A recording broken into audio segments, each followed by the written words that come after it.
अपने जीवन को खुशमय बनाना, सुखी बनाना। नहीं, राह तो सबने देखी है, रास्ता सबको ने देखा है, सबको पता है ना, आपका लक्ष्य भी है, हमने मंजिल को भी देखा है, और उस मंजिल तक पहुंचने का रास्ता भी सबको मालूम है। लेकिन कितने लोग हैं राही बने हैं, हम ये पूछ रहे हैं, उस रास्ते पर कदम बढ़ाने वाले हैं, चलने वाले हैं। बच्चे को तो कहते हो, माँ अपने बच्चों को कहती है पढ़ाई कर, बैठा मत रह। अब जिनवाणी माँ आपसे कहती है तो क्या है, आप अपने बच्चे को क्या बोलते हो? ढीठ है, मूर्ख है, बेवकूफ़ है, क्या बोलते हैं? कैसे डांटते हो?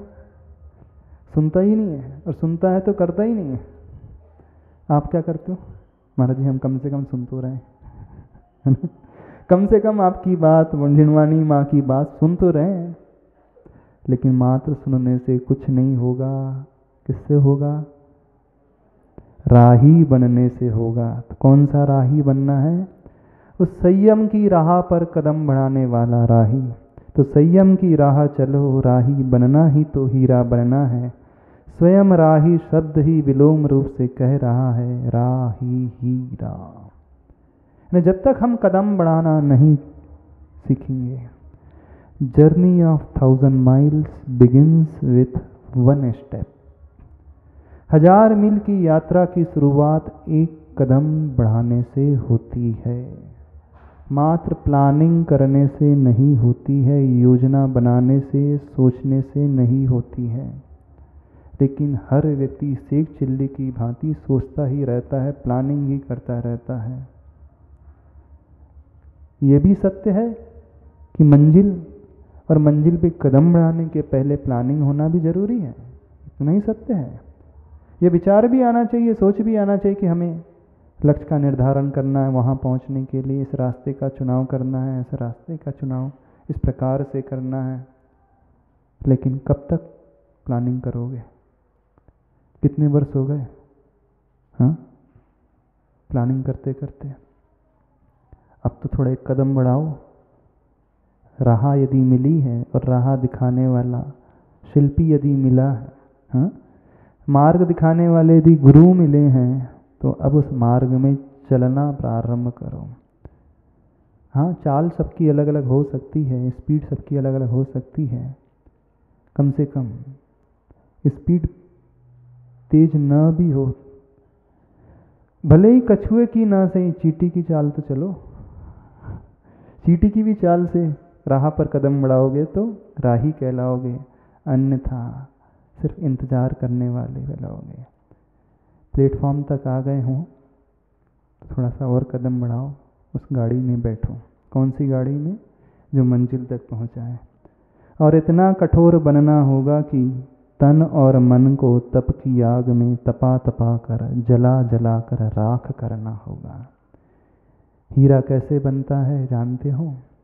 लाखों करोड़ों वर्षों तक वह उस ताप को सहन करता है, उस दाब को सहन करता है, उस दबाव, उस प्रेशर को सहन करता है, तब कहीं जाकर के कोयले से ही हीरा बनता है। हीरा और कोयले की बेसिक प्रॉपर्टी एक ही होती है, दोनों ही कार्बन कंपाउंड कहलाते हैं, यानी मूल स्रोत एक ही है। वही जो काला कोयला होता है, और वही जाकर के जब इतना प्रेशर सहन करता है, इतना दबाव सहन करता है, इतने ताप को सहन करता है, हजारों हजारों टन कोयले में से कुछ कणिकाएं ही है हीरे के रूप में परिवर्तित हो पाती हैं। अपना जीवन वर्तमान का कैसा है? कोयले का। कोयला काला होता है, कलूटा होता है हाँ? पर वही कोयला उज्जवल हो जाता है। कैसा हो जाता है? काला सा गोरा भी बन जाता है। कैसे बनता है? हाँ? कोयला जो है काला, एकदम डार्क, सुपर डार्क होता है एकदम, है ना? उससे काला कुछ नहीं, है ना? लेकिन वही कोयला एकदम उज्जवल हो जाता है, गोरा हो जाता है, चमकता हुआ। कैसे होता है? राख करना होगा। जो कोयला काले रंग में था, लेकिन जब तपाया जाता है, सिगड़ी में जलता है, तो जो उसकी राख बनती है वह काली नहीं होती है, वह उज्जवल होती है, शुभ्र होती है। कोयले से बर्तन नहीं मांजे जाते, उससे तो दाग और लग जाएंगे, लेकिन जब जल जाती है वो राख बन जाती है तो उससे बर्तन जो है साफ हो जाते हैं, वो गंदगी दूर हो जाती है। यदि गंदगी दूर करना है, इस योग्य बनाना है, स्वच्छता और शुभ्रता लाना है, तो हर एक कोयले को अपने आप को जलाना होगा, तपाना होगा। कौन सी अग्नि में तपाना होगा? तप की आग में न केवल तन को बल्कि मन को। अब प्रश्न उठता है, महाराज जी जब शुद्ध मन को ही करना, आत्मा को ही करना है, तो शरीर को तपाने से क्या होगा? कैसे? हाँ, शरीर को क्यों तपाए? क्यों ना हम मन को ही तपा लें, मात्र आत्मा को ही सब तपा लें, है ना? विचार नहीं आता? शरीर को तपाने से, कष्ट देने से क्या और पीड़ा आती है और दुख होता है और आत्मा में तरह तरह के विकल्प उत्पन्न होते हैं। क्या कभी ऐसा होता है दूध को तपाना हो और आपकी गंजी न तपे, भगोनी न तपे? ऐसा होता है कभी? कोई ऐसी मेथड है? सिर्फ दूध ही दूध बॉईल होना चाहिए, बगैर भगोनी तपे। दूध तब गर्म होता है जब भगोनी तपती है। तो ये शरीर एक भगोनी की भांति है। यदि आत्मा को शुद्ध बनाना है, खरा बनाना है, तो पहले इस भगोनी को, शरीर को तपाना होगा। यानी पहले इस कंटेनर को तपाना होगा, तब कहीं जाकर के कंटेनर के रहने बीच में भीतर रहने वाला कंटेंट तपेगा। तो कंटेनर हमारा शरीर है और कंटेंट क्या है? हमारी आत्मा है। जैसे भगोनी है, दूध की भगोनी कंटेनर, यानी कंटेनर का अर्थ होता है बर्तन, और दूध उसमें वैल्यूएबल वस्तु है, कीमती वस्तु है। तो कीमत बर्तन की नहीं है, कीमत उस दूध की है, कीमत इस शरीर की नहीं है, कीमत इस शरीर के भीतर रहने वाली आत्मा की है। आत्मा को शुद्ध करना है, आत्मा को तपाना है, तो जिस पात्र के भीतर वह आत्मा है, पहले वो अग्नि वहाँ तक पहुँचेगी, तभी यह आत्मा रूपी कोयला या जो है शुद्ध हो पाएगा। समझ रहे हो कि नहीं? जला जला कर राख करना होगा, यतना घोर करना होगा। यतना का अर्थ यतन जो है, प्रयत्न जो है, पुरुषार्थ जो है, घोर, अति घोर, तीव्रतम करना होगा, तभी कहीं चेतन आत्मा खरा उतरेगा। ये जो अंदर आत्मा है, चैतन्य आत्मा, वह खरी होगी, क्योंकि खरा शब्द भी स्वयं विलोम रूप से कह रहा है, राख बने बिना खरा दर्शन कहाँ। राख, खरा और आशीष के हाथ उठाती सी माटी की मुद्रा, उदार समुद्रा। हर व्यक्ति खरा बनना चाहता है नहीं? कंकर ने तो माटी से मंत्र मांग लिया, मुझे ऐसा मंत्र दो ताकि मैं हीरा बन सकूं, खरा बन सकूं। कितने लोग गुरुओं से मंत्र मांगते हैं?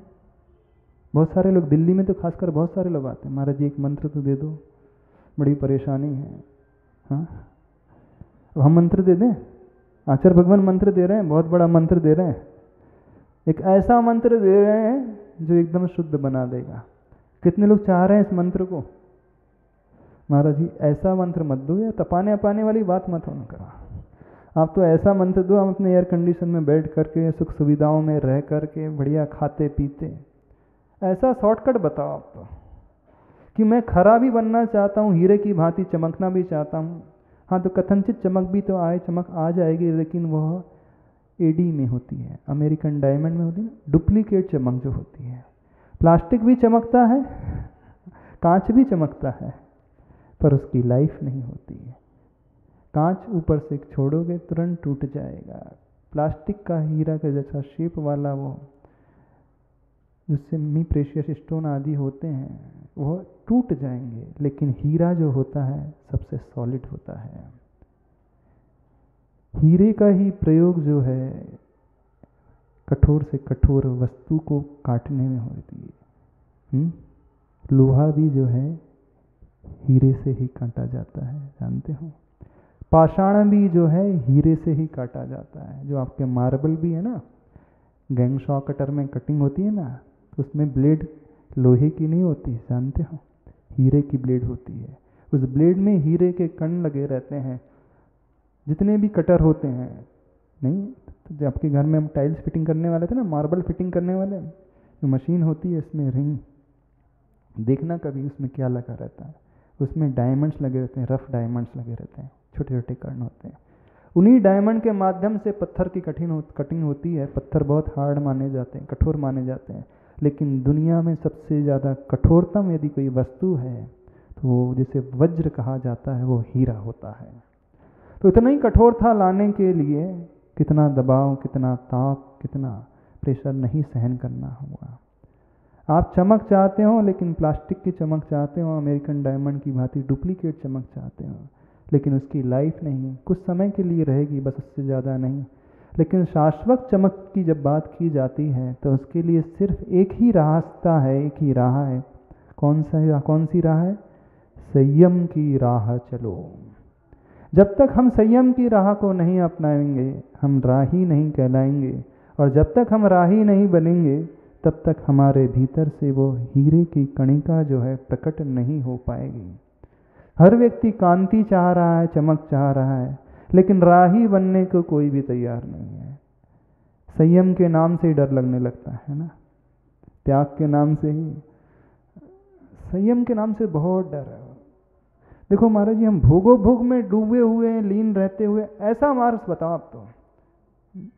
दो ही बात नहीं होई सयाने, विषय भोग और मोक्ष ही जाने, है ना। दोनों हो बात एक साथ नहीं हो सकती है।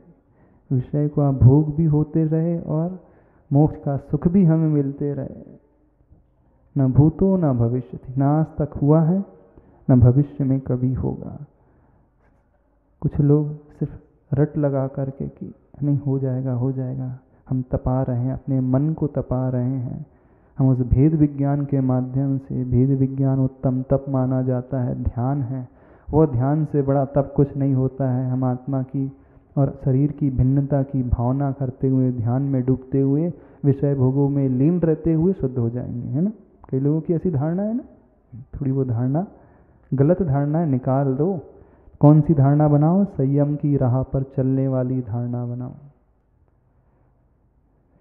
आशीष के हाथ उठाती सी माटी की मुद्रा, उदार समुद्रा। इतना सुनते ही, इतना कहते ही फिर उसका हाथ जो है आशीष के अभय के रूप में उठा, माटी की वह मुद्रा। उदार यानी उदारशीला, समुद्रा का अर्थ होता है वह सामुद्रिक शास्त्र होता है ना, शरीर की जो आकृति होती है। आज माटी को बस फुलाना है पात्र से, परंतु अनुपात से उसमें जल मिलाकर के उसे घुलाना है। आज माटी को बस फुलाना है। ये कविता देखो बहुत अच्छी है, तुकांत है इसमें। क्रमशः कम कम कर बीते क्षणों को, पुराने पनों को बस भुलाना है। आज माटी को बस फुलाना है, और उन कणों में क्षण क्षणों में नव नूतनपन बस बुलाना है। आज माटी को बस फुलाना है। बच्चों की सी कविता लग रही, बस फुलाना है, माटी को फुलाना है, फुलाना है। कैसे फुलाना है? अब उसे कलश के रूप में, गागर के रूप में जब बनाना है, घड़े के रूप में बनाना है, तो अंदर से उसे फुलाना है। कैसे फुलाना है? पात्र से, परंतु अनुपात से उसमें जल मिलाकर उसे घुलाना है।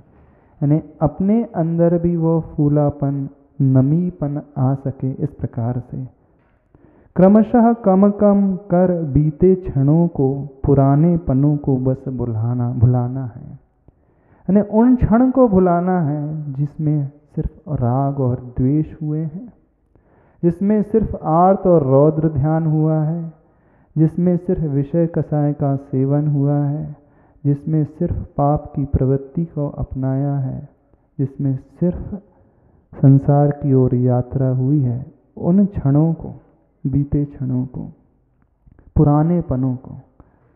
लेकिन कोई भी व्यक्ति भूलना नहीं चाहता अपने अतीत को, चाहता है बल्कि और याद करता है। ऐसा कुछ है ही नहीं किसी के अतीत में जो अविस्मरणीय जैसा हो। जो भी है सब कुछ भुलाने योग्य ही है, गंवाने योग्य ही है, छोड़ने योग्य ही है, घुलाने योग्य ही है। तो आज माटी को बस फुलाना है, और उन कणों में क्षण क्षणों में नव नूतनपन बस बुलाना है। जब तक हमारे भीतर वो नयापन नहीं आएगा, वो नूतनपना नहीं आएगा। कौन सा नयापन? राग द्वेष से ऊपर उठ कर के साम्य भाव रूपी नयापन। आर्त और रौद से ऊपर उठ कर के धर्म और शुक्ल ध्यान रूपी नयापन। विषय और कसाय से ऊपर उठ कर के, पाप से हट कर के पुण्य रूप क्रिया रूप नयापन। व्रत और आचरण रूप नयापन नहीं आएगा तब तक कुछ भी नहीं हो पाएगा। समझ रहे हो? नए क्षणों को तो चाहता है व्यक्ति, अपने भविष्य को बहुत उज्जवल बनाना चाहता है, हर क्षण को बहुत अच्छे से जीना चाहता है, लेकिन उस नूतन और नए विचार तब आएंगे जब हम भीतर से फूलेंगे। तो आज माटी को बस फुलाना है। इसी कार्य हेतु प्रांगण में कूप है, कूप पर खड़ा है कुंभकार। कर में थी बाल्टी भंवर कड़ीदार, उसे नीचे रखता है और उलझी रस्सी को सुलझा रहा है। झट सी वह सुलझती भी, पर सुलझाते समय रस्सी के बीचों बीच एक गांठ आ पड़ी, कसी गांठ है वो। आचार्य भगवान ने एक बहुत सुंदर प्रसंग इसके बीच में रखा है, खासकर आप लोगों के लिए। कौन सा प्रसंग है? इस प्रसंग को ध्यान से पढ़ोगे तो बहुत अच्छे से समझोगे। अब इस कार्य हेतु प्रांगण में कूप है। कूप का अर्थ कुआं है। कूप पर खड़ा है कुंभकार। कर में थी बाल्टी, हाथ में थी बाल्टी, और भंवर कड़ीदार उसे नीचे रखता है। ये तो कोई जानता ही नहीं होगा कि कड़ीदार भंवर क्या होता है। मैंने आचार्य भगवान एक उस पानी छानने की विधि को बता रहे हैं, खासकर उस अहिंसक व्यक्ति को, जैन व्यक्ति को, जो अहिंसा को मान करके चलता है। वह पद्धति आज हर जगह भुला दी गई है ना। वह कुंभकार है जो कुंभ बनाएगा, अभी भोजन नहीं बना रहा है। कुंभ बनाने के लिए माटी को गीली करेगा पानी से, तो पानी कहाँ से ला रहा है? कुएं से। वो भी कौन सी बाल्टी से? कड़ेदार वाली, भंवरदार बाल्टी, जिसमें जीवानी अच्छे से हो सके। समझ रहे हो? जीवानी का अर्थ वो जीवों की रक्षा अच्छे से हो सके। उद्देश्य जीवों को बचाना नहीं है, उद्देश्य अहिंसा का पालन करना है। समझ रहे हो? कहाँ तो वो मिट्टी के बर्तन बनाने के लिए कड़ेदार बाल्टी, और कहाँ आपका जीवन, कहाँ आज आपकी चर्या, कहाँ आपका किचन, कहाँ आपकी रसोई।